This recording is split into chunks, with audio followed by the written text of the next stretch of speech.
어제 지난 주일부터 여호수아에서 말씀을 보면서 리더십에 대해서 생각해 보고 있습니다. 여호수아서 책뿐만 아니라 여호수아라는 인물을 보면서 리더십에 대해서 많은 것을 생각해 볼 수 있을 것입니다. 지난주에는 불세출의 지도자 모세의 뒤를 이어서 새로운 지도자로 세워져서 두려움에 주춤해 있는 여호수아에게 하나님께서 강하고 담대하라는 격려를 하시는 모습을 살펴보았습니다. 내가 모세와 함께 있던 것 같이 너 여호수아도 함께 하겠다. 그 약속과 함께 모세를 통해 주신 율법의 말씀을 내 입에서 떼지 말고 주야로 묵상하고 또 그것을 다 지켜 행하며 그것이 기준이 되어서 좌로나 우로나 치우치지 않게 될 때 무엇을 하든지 형통하게 되고 어디로 가든지 평탄할 것이다 하는 말씀을 살펴보았습니다. 오늘날 리더십의 가장 큰 위기는 모두 리더십에만 관심을 쏟는다는 데 있습니다. 너도 나도 리더만 되어야 하고 보스만 되려고 합니다. 뒤에서 따르는 일에는 별로 관심이 없습니다. 좋은 리더가 부족한 것도 문제지만은 좋은 리더가 이끄는 대로 겸손하게 헌신적으로 잘 따라주는 사람, 즉 팔로워가 부족한 것도 큰 문제입니다. 그래서 영국의 위대한 지도자 처칠은 지도자의 수준은 그 나라 국민의 수준이다 라고 말했는지도 모릅니다. 하나님의 아들이자 탁월한 리더이신 예수님은 하나님께 철저하게 순종하는 법을 몸으로 보여주셨습니다. 우리 역시 지위, 나위, 또 경험, 학벌, 능력에 상관없이 먼저 철저하게 하나님께 순종하는 사람이 되어야 합니다. 그뿐 아니라 하나님이 세우신 사람의 권위에도 순종하는 훈련을 해야 합니다. 그럴 때 하나님은 우리에게 지도자의 권위를 허락해 주실 것입니다. 그리고 그렇게 허락해서 세워진 그 권위는 눈에 보이는 않지만 강력한 힘이 있습니다. 여호수아는 하나님의 음성을 듣고 즉시 순종하는 훈련이 된 리더였습니다. 그래서 어렵고 힘든 상황 속에서도 그가 이끄는 사람들의 전폭적인 지지와 충성을 받을 수가 있었습니다. 오늘 우리가 읽은 이 여호수아서 1장 후반부는 하나님의 격려를 받은 여호수아가 담대하게 행동하는 모습과 그리고 그 리더를 따르는 일, 즉 팔로우십의 중요함을 잘 보여주고 있습니다. 오늘 우리가 읽은 10절 말씀을 보면 여호수아는 하나님의 명령이 떨어지기가 무섭게 이스라엘 모든 리더를 소집을 합니다. 10절에 보시면 여호수아가 그 백성의 관리들을 이렇게 명령했다 그러죠. 이제 이 백성의 관리들이란 말은 백성들의 리더들을 말하는 것입니다. 두려움이 있지만은 여호수아는 그 두려움을 뒤로 하고 백성들을 거느리고 약속의 땅으로 들어가라 하는 하나님의 말씀에 명령에 지체 없이 순종합니다. 이걸 어떡하나 하면서 고민하는 일에 시간을 낭비하지 않습니다. 리더십은 즉각적인 순종의 액션입니다. 제때 결단하고 행동하지 못한다면 아무리 뛰어난 인물도 좋은 리더가 될 수 없습니다. 물론 기본적인 준비는 철저히 해야 되겠지만 리더가 너무 오랜 시간 생각만 하고 있으면 아무것도 못하는 것이죠. 하나님께서 바로 움직이시면 그 리듬에 맞춰서 주저없이 춤을 춰야 합니다. 여호수아는 믿음의 사람이었지만 동시에 자기 몫의 책임을 지고 준비하는 사람이었습니다. 승리는 이미 하나님께서 약속해 주셨지만 인간이 감당해야 할 것들을 스스로 최선을 다해서 준비해야 하는 것입니다. 여호수아는 당장 요단강을 건너지 않고 3일 후에 이 요단강을 건널 것이라고 말씀하죠. 이건 우리 읽은 말씀 11절 말씀을 보시기 바랍니다. 11절 말씀을 같이 볼까요? 시작. 진중에 두루다니며 그 백성에게 명하여 이르기를 양식을 준비하라. 사흘 안에 너희가 이 요단을 건너 너희 하나님 여호와께서 너희에게 주사 차지하게 하시는 땅을 차지하기 위하여 들어갈 것이니라 하라. 왜 당장 건너지 않고 3일을 기다렸을까요? 그것은 요단강을 건널 준비가 필요했기 때문입니다. 스포츠도 시합하기 전에 충분한 워밍업, 준비 운동을 통해서 근육을 푸는 시간이 필요합니다.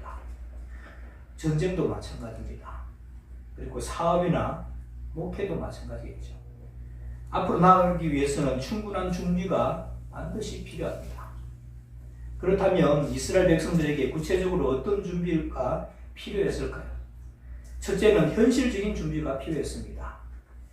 여호수아는 양식을 준비하라 이렇게 명령을 내렸는데 이 여호수아의 명령은 모든 보급, 수송 체계를 확인하고 점검하라는 말입니다. 군대에 있어서 병창품 관리는 필수입니다. 모든 무기들도 재점검했을 것입니다. 그리고 두 번째는 마음의 준비가 필요했습니다. 각 리더들은 나름대로 주어진 임무와 작전 명령을 확인하고 하나님께서 함께 하신다는 사실을 서로에게 주지시키면서 격려를 했을 것입니다. 이제 사흘 후에는 가나안 땅을 침공하게 되는구나. 기대도 가질 수 있는 것입니다. 아무런 준비 없이 시간을 보내는 사람은 상황이 닥쳤을 때 속수무책적으로 무너질 수밖에 없습니다. 순종은 그냥 아무것도 안 하고 있다가 리더가 시키는 대로 로봇처럼 움직이는 것이 아닙니다. 평소에 철저하게 준비된 사람만이 전지현이라는 사인이 떨어졌을 때 최상의 컨디션으로 자신 있게 뛰어나갈 수 있는 것이죠. 이렇게 할 수 있는 사람이 진정한 순종의 사람입니다. 그러므로 언제 어디서든 하나님의 명령이 내리실 때 지체 없이 순종할 수 있는 리더가 되기 위해서 현실적인 준비와 또 마음의 준비가 필요한 것입니다. 그리고 요단강을 건너기 전에 여호수아는 먼저 중요한 한 가지 작전을 지시합니다. 전쟁에서 상륙작전이라든지 이런 것을 하면 가장 용맹한 부대를 선봉에 배치하듯이 또는 선발대로 보내잖아요. 그런 것처럼 가나안 정복 전쟁의 최선봉의 부대로 세 지파를 지명을 합니다. 이스라엘은 야곱의 12 아들들이 한 지파씩 되죠. 그래서 야곱의 아들들, 유다나 루벤이나 가시라든지 이런 사람들, 그리고 나중에 여러분 요셉은 두 지파로 나뉘어지게 됩니다. 므낫세하고 에브라임으로 나눠지게 되고 13지파잖아요. 그러면 레위 지파가 하나님께 속한 지파로 줄어들면서 12지파가 되는 것을 우리가 볼 수 있죠. 이렇게 12지파 중에서 여호수아는 루벤 지파, 갓 지파, 므낫세의 절반 지파, 므낫세 성경에 보면 므낫세 반 지파로 되어 있는데 므낫세의 절반 지파입니다. 므낫세의 절반 잘라서 이 두 지파 반이죠. 두 지파 반을 선봉부대로 지명을 합니다. 각 지파의 대표들 역시 하나님이 세우신 리더들이었습니다. 그러므로 여호수아를 통해 내려진 하나님의 명령에 따르는 그들 역시 리더들이자 팔로워들이었습니다. 그렇다면 여호수아는 왜 이들 두 지파와 그 절반 지파를 선봉에 세웠을까요? 우리는 이것을 통해서 리더가 갖춰야 할 팔로우십을 배울 수가 있습니다. 우선 이 두 지파 반, 세 지파로 갑시다. 이 두 지파 반에게는 지켜야 할 오래전에 약속이 있었습니다. 그 시간을 거슬러 이렇게 이제 모세가 지도자가 있을 때로 올라가 보겠습니다. 이미 모세 때 요단강 동편 땅을 다 차지를 했습니다. 여러분 나눠드린 그 주보사의 간지를 보시면 지도가 있죠. 성경 공부 뒷면에 보면 지도가 나와 있을 것입니다. 그 지도를 보시면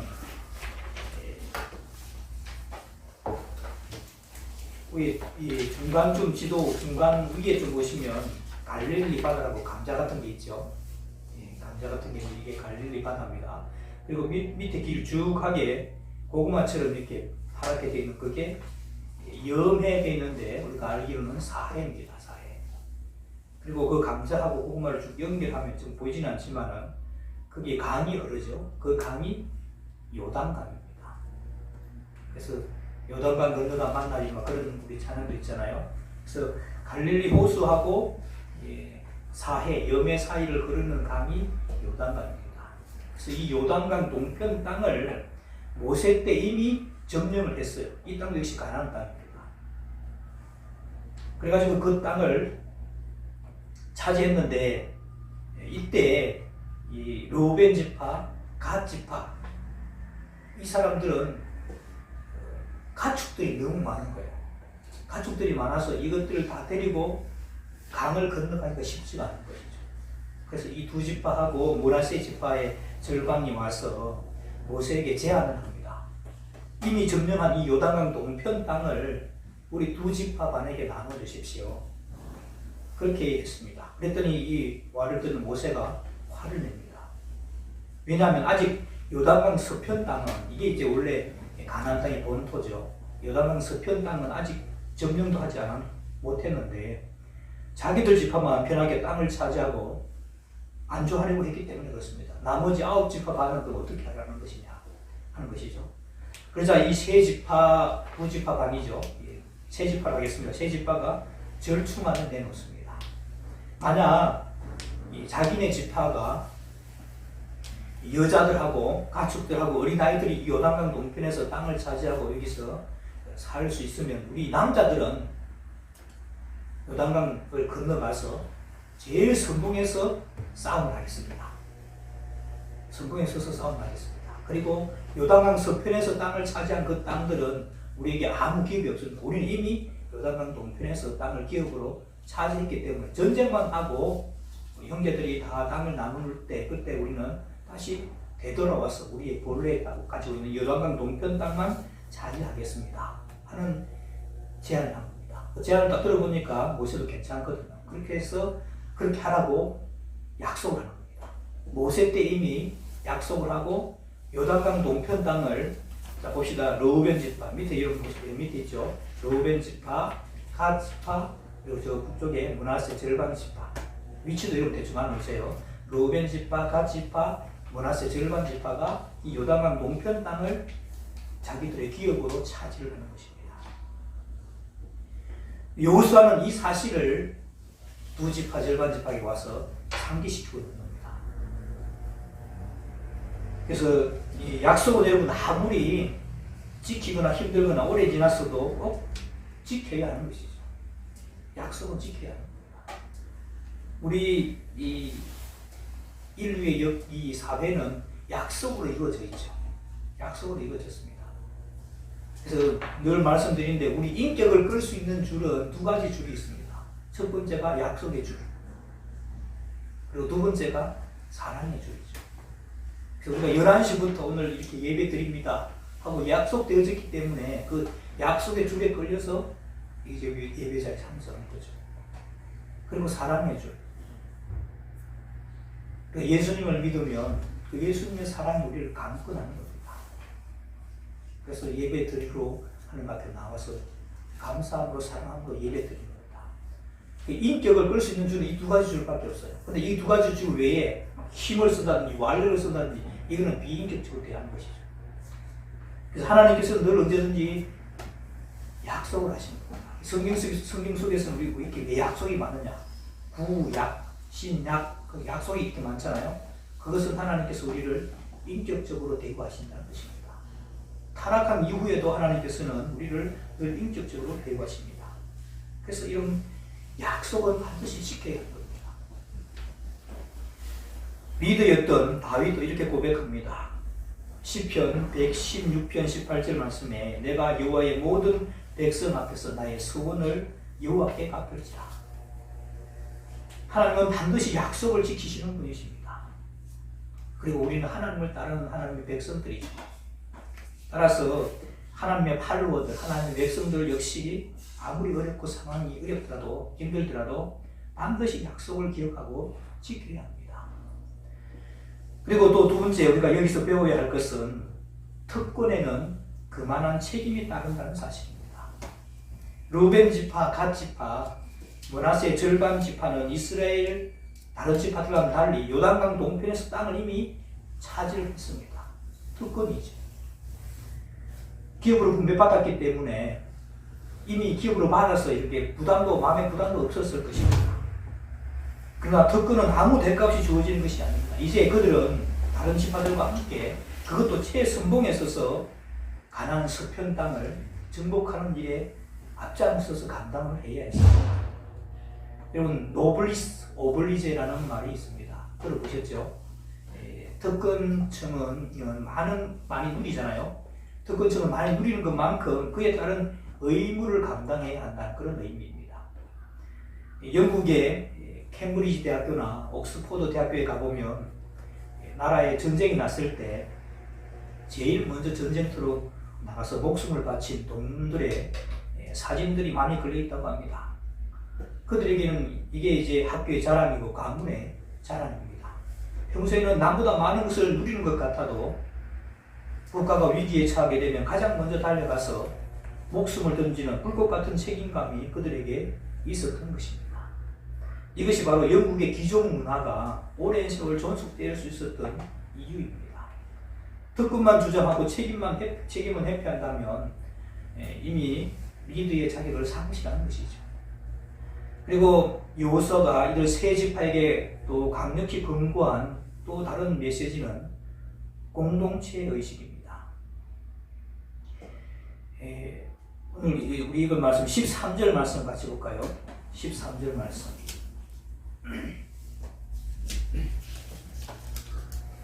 13절 말씀 시작.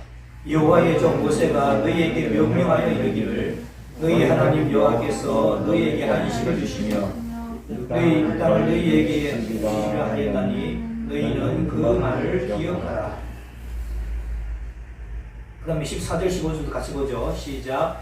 너희의 처자와 가축은 모세가 너희에게 준 요단 이쪽 땅에 머무르려니와 너희 모든 용사들은 무장하고 너희의 형제보다 앞서 건너가서 그들을 돕되 여호와께서 너희를 안식하게 하신 것 같이 너희 형제도 안식하며 그들도 너희 하나님 여호와께서 주시는 그 땅을 차지하기까지 하라. 그리고 너희는 너희 소유지고 여호와의 종 모세가 너희에게 준 요단 이쪽 해돋는 곳으로 돌아와서 그것을 차지하여 주시리라. 아멘. 그래서 이 여호와께서 너희로 안식하게 하신 것 같이 너희 다른 지파 사람들, 너희 형제들도 안식하게 되고 이스라엘 나머지 지파들도 땅을 얻어 안식하고 하고 있는 이 세 지파들처럼 안식할 수 있게 하라는 겁니다. 너희만 잘 살려고 하지 말고 모든 백성이 다 잘 살 수 있도록 함께 도우라. 우리는 다 형제들이다. 라는 말을 주지시키고 있는 것입니다. 그래서 형제가 전쟁 중에 있는데 또 형제가 굶주리고 위험 중에 있는데 어찌 너희들만 평안히 살 수 있느냐 하면서 공동체 의식을 강조하고 있는 말입니다. 오늘날 우리들에게도 이런 공동체 의식이 필요합니다. 이미 내 자식들은 다 키웠으니까 이미 나는 잘 살게 되었으니까 다른 사람들은 다 어떻게 좋다 이런 식으로 사는 사람들이 우리 주변에 예상외로 많습니다. 만약 여러분들이 실패와 좌절에 빠진 형제들을 외면하고 자신의 안일과 평안함만을 추구한다면 여러분들은 공동체 의식을 상실한 사람입니다. 우리는 이 점을 늘 경계해야 합니다. 여러분들이 이미 안전된 기반을 이뤘다고 해도 그렇지 못한 이웃들을 위해서 기꺼이 나누고 헌신해야 합니다. 그들은 여러분들의 전문성과 헌신 그리고 사랑을 절실히 필요로 합니다. 남들보다 더 먼저 여러분들에게 복을 주신 하나님께서 그것을 원하고 계신 것입니다. 많은 사람들이 리더십의 역할을 팔로십의 역할보다 더 월등하고 더 능동적인 것으로 생각하는 그런 선입관이 있습니다. 리더들이 팔로보다는 훨씬 더 뛰어나다 그렇게 생각하는 것이죠. 그러나 이것은 역할의 차이일 뿐 결코 계급의 문제가 아님을 분명히 알아야 합니다. 리더십이 전체 그림을 보고 큰 목표를 이렇게 향해서 팔로우들 이끌어가면서 격려하는 일이라면 팔로우십은 각자 독특한 전문 기술을 가지고 그 리더십을 따라서 협력함으로 목적지에 도달하게 하는 것입니다. 그래서 하나님이 주신 은사와 열정이 다를 뿐이지 지위가 높고 낮은 것의 문제가 아님을 우리가 늘 인식해야 하는 것입니다. 이게 분명할 때 리더는 교만하거나 무례하지 않고 또 팔로우는 비굴하거나 방관자적인 자세를 가지지 않을 수가 있는 것입니다. 놀라운 것은 이 세 지파의 리더들이 신참 지도자 이 여호수아의 명령에 순종했다는 사실입니다. 오늘 우리가 읽은 이 16절 말씀 다시 읽어볼까요? 16절 말씀 시작. 그들이 여호수아에게 대답하여 이르되 당신이 우리에게 명령하신 것을 우리가 다 행할 것이요 당신이 우리를 보내시는 곳에는 우리가 가리이다. 아직 리더십이 검증되지도 않은 이 신참 지도자의 명령, 이 여호수아의 명령을 그것도 목숨을 잃을 수 있는 최선봉이니까 그 자리잖아요. 기꺼이 나가겠다고 전격적인 순종하는 이 모습은 감동과 교훈을 주는 팔로의 모습이라고 할 수가 있습니다. 사람의 마음은 조변 섞이라고 해서 아침 저녁은 늘 바뀔 수가 있습니다. 근데 약속한 지 벌써 여러분 모세 때 약속했으니까 벌써 한 10여 년이 지났는데도 그 약속을 지키고 아직 검증되지 않은 이 지도자 여호수아에게 따르려고 하는 이 팔로의 모습은 기극이 됩니다.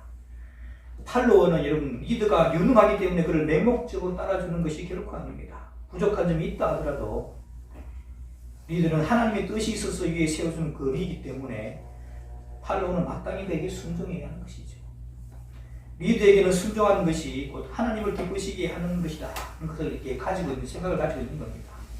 그러니까 그것이 리더십의 자질을 끊임없이 업그레이드 시키는 그런 훈련이기도 한 것이죠. 가장 위험한 임무를 수행해야 할 최선봉 부대로 뽑힌 이 두 지파 절반 사람들은 기쁘게 순종하는 것 외에 한수도 떠서 지도자인 여호수아에게 힘을 내라고 격려를 합니다. 오늘 본문 17절, 18절, 제가 17절 봅니다. 여러분들이 18절 보시기 바랍니다. 17절, 우리는 범사의 모세에게 순종한 것 같이 당신에게 순종하려니와 오직 당신의 하나님 여호와께서 모세와 함께 계신 것 같이 당신과 함께 계시기를 원하나이다. 누구든지 당신의 명령을 거역하며 당신의 말씀을 순종하지 아니하는 자는 죽임을 당하리니 오직 강하고 담대하소서. 우리는 범사의 모세에게 순종했던 것 같이 당신은 게 여호수아죠. 여호수아 당신에게 순종하겠습니다. 이 말은 모세처럼 여호수아도 지도자로 인정한다는 그 뜻이죠. 그리고 여호와께서 모세에게 함께 하셨던 것처럼 당신과도 함께 하시기를 원합니다. 여호수아에 대한 격려이기도 합니다. 만약 자기들 가운데 당신의 명령을 거역하며 당신에게 순종하지 않는 자는 죽여도 좋습니다. 그렇게 말하면서 순종의 굳은 의지를 보여줍니다. 근데 여러분 리더와 팔로 간의 이 감동적인 팀워크는 결국 불가능할 것 같았던 가나안 땅 정복을 이루내는 밑거름이 되는 것이죠. 이제 말씀을 정리합니다. 새로이 리더로 세워진 여호수아는 중간 리더격인 백성의 관리들을 향해서 양식을 준비하고 마음을 준비하라는 그런 명령을 먼저 내립니다. 그리고 르우벤, 갓, 므낫세의 절반 지파에게 모세에게 했던 약속을 지킬 것을 요구합니다. 그것은 백성들 앞에 선봉에 나가서 싸우라는 것이었죠. 그리고 특권을 누리는 그만큼의 책임을 다하라고 합니다. 그리고 다른 지파와 남을 생각하는 공동체 의식을 가지라고 요구를 하고 있습니다. 그랬더니 그 요구를 받은 세 지파 사람들이 우리가 당신이 명령한 대로 다 행하겠습니다. 당신이 보냈을 곳에 가고 당신이 하라고 하면 그대로 다 실행하겠습니다. 마음을 강하게 하소서. 여러분 오늘 1장 말씀을 보면 1장 앞부분에서는 여러분 지난주에 봤듯이 여호와 하나님께서 나타나셔서 여호수아에게 강하고 담대라 하고 격려를 하죠. 후반부는 여호수아를 따르는 백성들이 여호수아에게 힘을 내십시오. 여호와께서 당신과 함께 하십니다. 강하고 담대하소서 하면서 힘을 불어넣습니다. 하나님도 여호수아에게 힘을 불어넣어주고 백성들도 여호수아에게 힘을 불어넣어주고 있는 것이죠. 리더들은 리더이기에 앞서서 팔로워해야 합니다. 팔로워는 따르는 사람들이죠. 그래서 리더십의 출발은 팔로워십으로부터 시작하는 것입니다. 하나님의 팔로워해야 하고 하나님을 따르는 사람이어야 하고 하나님이 세운 지도자에게 따르는 사람 팔로우해야 합니다. 리더십은 팔로우십으로부터 시작됩니다. 리더십과 팔로우십이 갖추어진 이스라엘 공동체는 가나안 땅 정복이라는 엄청난 대업을 해내는 틀을 마련하게 됩니다. 우리 역시 리더로 세워지기 전에 앞서서 하나님과 하나님이 세우신 권위 앞에 팔로우하는 팔로우십을 갖춘 하나님의 사람들로 다 세워질 수 있게 되기를 주님의 이름으로 축원합니다.